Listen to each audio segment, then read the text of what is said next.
Keep this night rolling. Ready for our nenext comic? Our next comic performs at the Comic Strip, Getaway, and other venues, and also even wrote jokes for the great Joan Rivers. We have our next comic, Helene Whitt.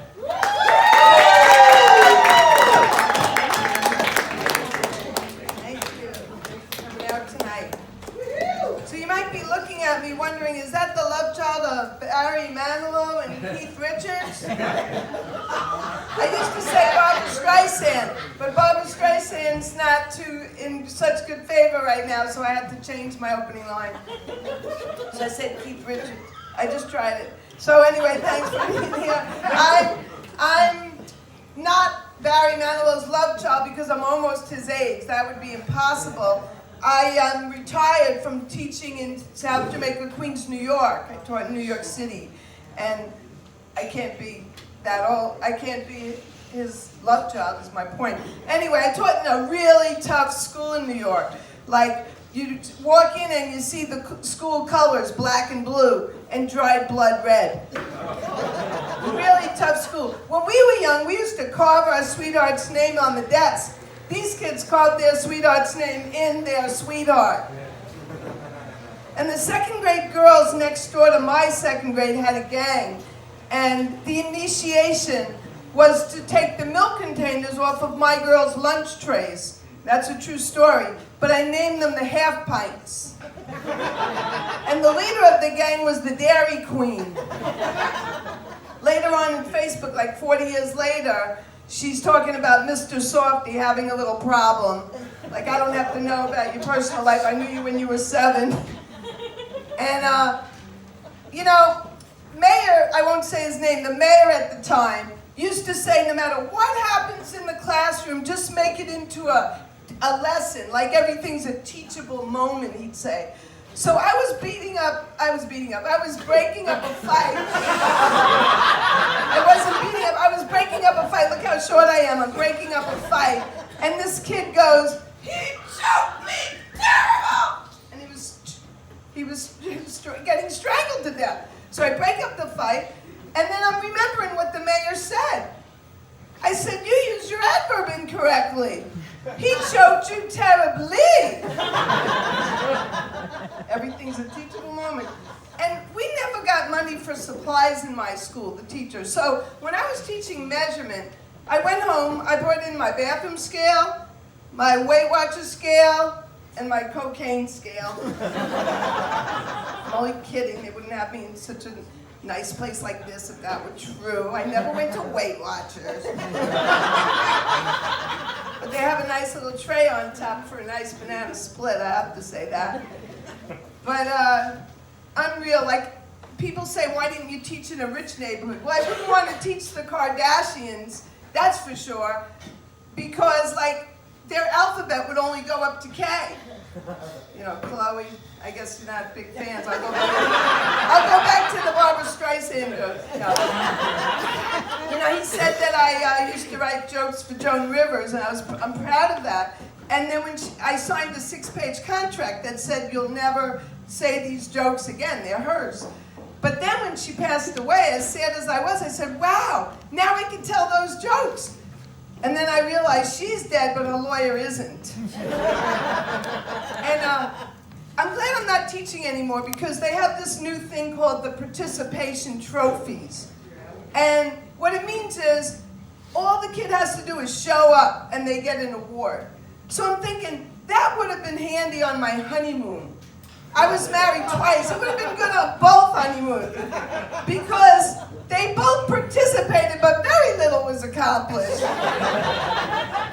The first time I was married to a Jewish guy, I'm Jewish, and the most exciting holiday season we had was when Hanukkah and Thanksgiving ended up on the same night because my mother-in-law would only have to eat over once that season.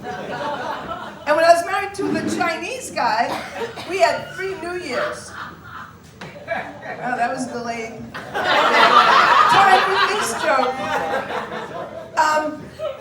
You know, people say to me, what's the difference between being married to a Chinese guy after being married to a Jewish guy? I said, there's no difference. They're both cheap and dry terribly.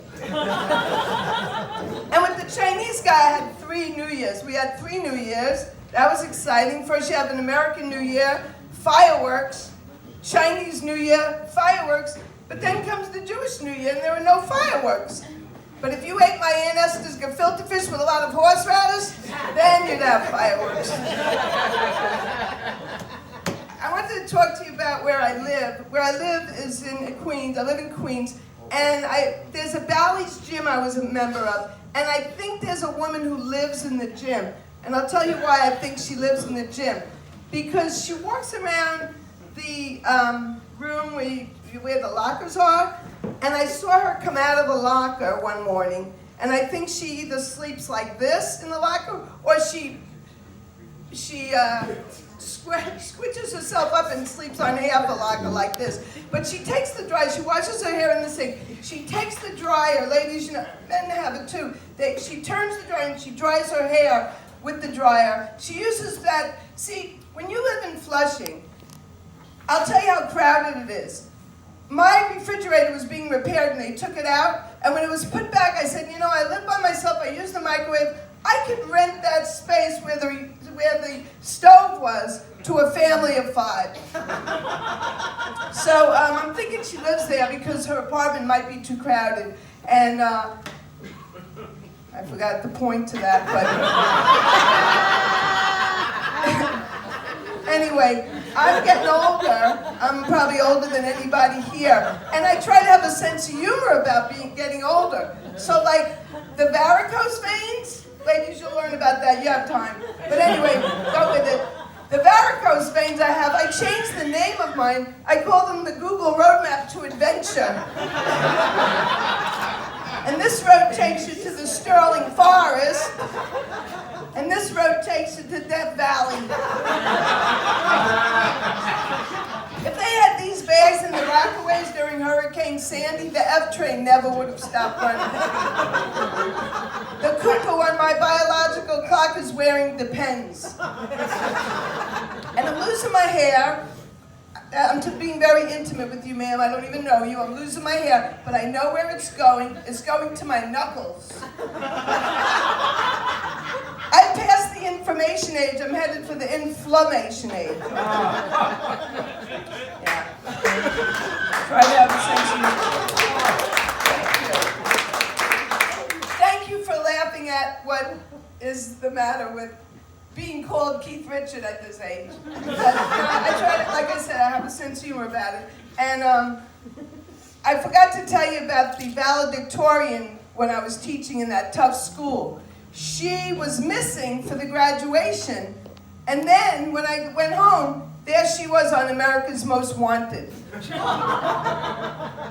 And we used to read the Dick and Jane books when I was little. Run, Spot, Run, See, Spot, Run. Those were our basal readers. James, you might have had those. Spot. But this is how I had to teach those kids how to read. Run, Spot, Run. Dick's got a gun. Spot is a pit bull. Run, teacher, run. And those were the 10th graders. Well, thank you very much.